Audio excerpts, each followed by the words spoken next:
Day 5 of the Commonwealth Games, and there's plenty of star quality on show. Olympic gold medalist Kirani James begins his 400 metres campaign. Paralympic discus champion Aled Davis looks to add to his precious medal haul with the Commonwealth title. And world number 1 Nicole David battles it out for gold with England's Laura Massaro. Our first destination is Hampden Park for a busy session of athletics.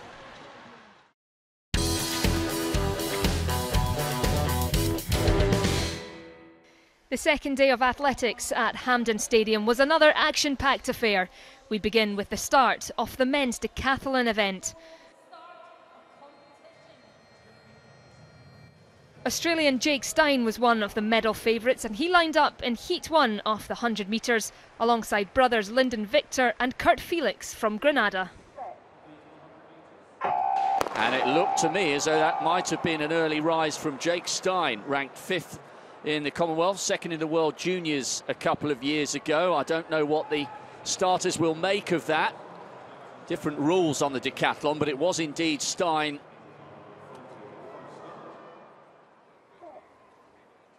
Oh, I can't believe this. I cannot believe this. It looks to me as though it's Stein once again. Head in hands. Oh, that could be a disaster. Well, look at this. He's 3rd from the top. He's wobbled in the blocks, and he has clearly gone. And Stein, I think it's over. And he is so disgusted with himself.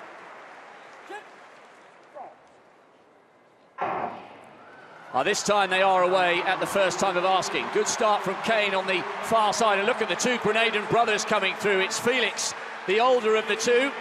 He's coming through to take it from younger brother Victor, and I think Kane got across the line in 3rd place. 11.02. That's outstanding, Rob.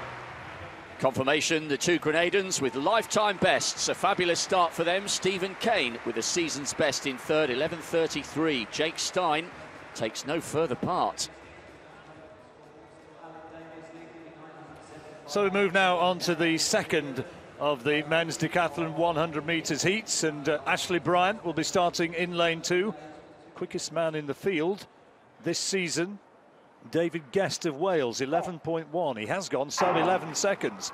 He's in lane 4, and he gets out of the blocks quite well, as does Nayamadi of Ghana. And on the far side, Peter Glass going well. Well, this is going to be a close one. Guest coming powering through. Guest wins it. 2nd place, Matthews. It's a Welsh one too. Good technical performances from the two Welsh guys. Got their sprinting technique absolutely right. Good form in the early stages.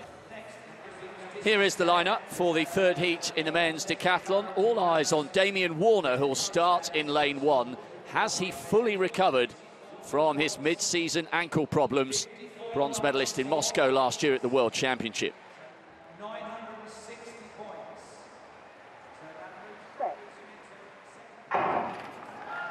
Warner took a long look down the track before glancing up, and look at this, he's pulling miles clear from the rest of the field. Good run by John Lane, the Englishman. Damien Warner with a new lifetime best, 10.29 the unofficial time. Good run from Lane and Coertson, but he's answered the questions. The Canadian is right back to form.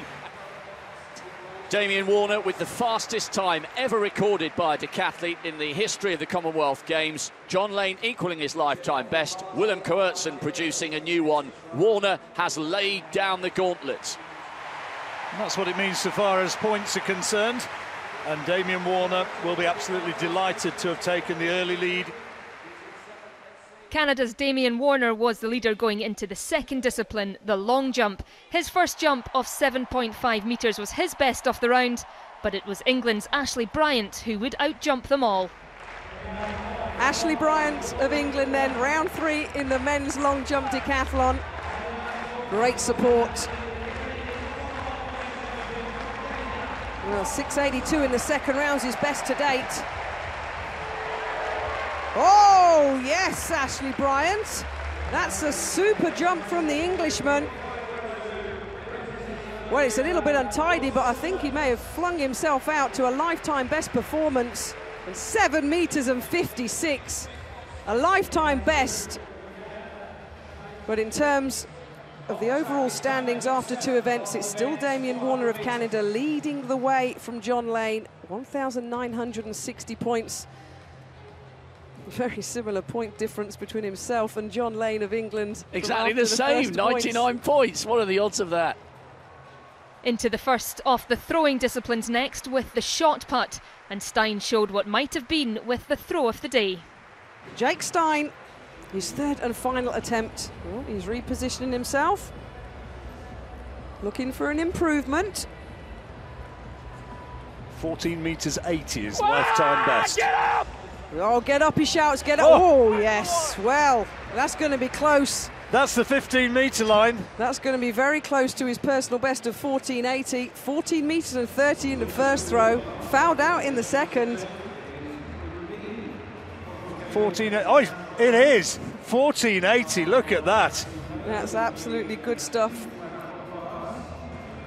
And after the Group A and B are combined, it is still Damien Warner that leads the way, 2,691 points. The first field gold medal up for grabs on day 5 of the Games was in the men's parasport discus F42, F44 category. Here's a Lexi guide to explain the classification. F42-44 is for field athletes with a moderate leg impairment or the loss of limbs. These athletes have to adjust for asymmetric balance across the throwing circle. Distances thrown are converted into points depending on the level of impairment, and all eyes were on the expected gold medal battle between Wales's Aled Davis and England's Dan Greaves. So here he goes, 2nd attempt, and that's a much better finish. Hits that cleanly, and he's happy with that. He knows that he's in shape to throw a world record. He's thrown 49.08 to set the new world record this year, and he's capable of going over that. But that was a much cleaner throw of the discus, and 46.83 improves his lead. So Davis out in front after 2 attempts. How would Dan Greaves respond with his 3rd throw? He needs to go somewhere around 58 metres or more to get above Aled Davis. Aled's on 1,012 points, and 1,000 points in this category is 57.47. So that looks better. That's a good throw for Dan. That's out there, close to 60 metres. His lifetime best is 60 metres 12, set only a few weeks ago at Loughborough, where he's based under coach Jim Edwards. And that's a nice throw for Dan. Nice control at the front. He's been in very good form. He finally got that 60-metre barrier, and that was a big confidence boost for him. 59.21. That's going to put him into the lead. Davis couldn't respond with either his 4th or 5th attempt and had one final chance to retake the lead with his 6th. But another throw of 46.83, replicating his 2nd, wasn't enough. And despite a foul throw with his final attempt, Greaves had done enough to claim his 1st Commonwealth gold medal, ahead of Davis, who got the silver. Nigeria's Richard Okugbazi threw a personal best of 39.38 to claim bronze. So here's the confirmation of the standings, with Paralympic champion Davis having to settle for silver behind a delighted Dan Greaves of England. There was no shortage of star quality on show as some of the world's best 400-metre runners lined up for the morning's heats, including the Olympic champion from Grenada. Now, great excitement here in this fabulous stadium, because we now get a chance to watch Karani James, the 5th fastest athlete in history over 400 metres. The Olympic champion from Grenada starts this heat 3 in lane 1.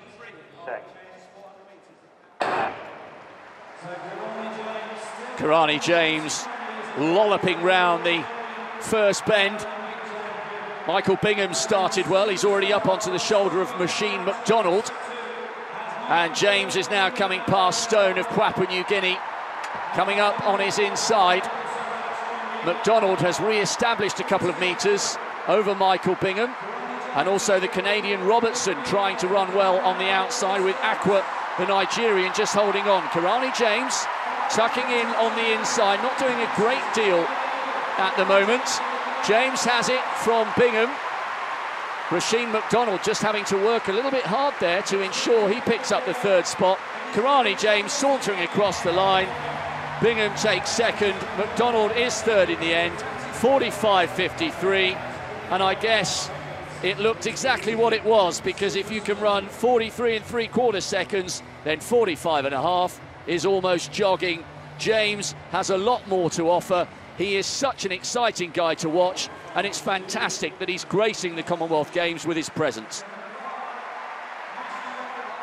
That wasn't the only impressive performance of the morning, though. In Heat 6, Botswana's Isaac Mccollum made everyone sit up and take notice with the day's fastest time. Goodness me, how good did that look? 45.3, and he didn't run the last 20 metres. He did the work off the bend, stormed past Taplin, and just made absolutely sure that he was going to get the ideal lane draw in the semi-finals.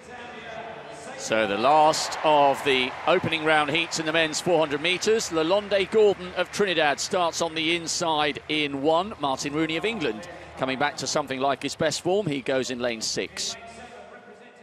Respectful hush around this packed stadium. Wonderful backdrop for world-class athletics. So Lalonde Gordon, big, tall man, tightly hugging the bend. Combe, the Zambian, has gone out fast on the outside. He's running blind on that inside lane. Hazard's going well, running past the Tanzanian. Hazard in the familiar strip of Grenada. Lalonde Gordon loping through on the inside. Martin Rooney coming up onto the shoulder of Mitchell Davis. Gordon's left himself a little bit to do, certainly a cool, calm customer. And it's Combe who heads it from Martin Rooney, who's now coming through. And Lalonde Gordon glances over his shoulder, finishes in second place. Rooney takes it, Gordon second, Combe with a good piece of qualification. That was a good performance there from Martin Rooney. So here's confirmation of the fastest qualifiers from the heats. In all, 24 progress to the semi-finals. In the men's high jump, 2:20 proved enough, and the defending champion, Donald Thomas, was one of those who went clear. So too, to the great delight of the crowd, was Raymond Bobrovnicki.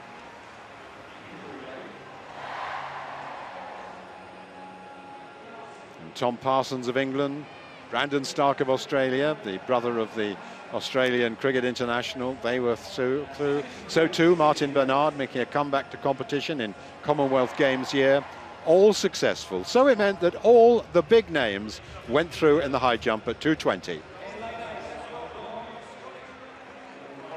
So just to recap, these are the men who will go through to the final. A little cue indicating there's successful men. The man to look out for the final remains Derek Drouin. Heat 1 of the women's 1500 metre qualifying included Delhi silver medalist Nikki Hamblin from New Zealand, alongside Scotland's medal hope Laura Muir and the much fancied Kenyan Helen Onsando Obiri. They've gone through the bell in this first of the heats in the women's 1500 metres. Helen Obiri, the fastest of the Commonwealth athletes here. She leads, but she's allowing a little bit of room perhaps for Cifuentes on the inside. And this Hampden crowd are responding because the informed Scot Laura Muir is in the right place to ensure she finishes in the top 4. Cranking up the pace, that was a 65.5 second lap, and Muir moves up into second place on the shoulder of Obiri. And then comes Nikki Hamlin, and behind her Hannah England starting to improve. Only 4 are going to be there, absolutely certainly, and 7 of the 8th athletes still in with a shout. Helen Obiri of Kenya controlling things from the front. And then comes Muir, then comes Hamlin, Hannah England moving through, Melissa Duncan trying to mount a challenge, but it is Obiri for Kenya. Down the straight, Hamlin takes second, Muir's third, 4th place is Hannah England. Those are going to be the 4 who will qualify automatically. Obiri coming through, crossing the line, and a decent time as well. 2nd place just for Hamlin, 3rd place Muir, 4th place Hannah England. The big names have made it. 4 minutes 4.44 seconds, winning time for Helen Obiri of Kenya.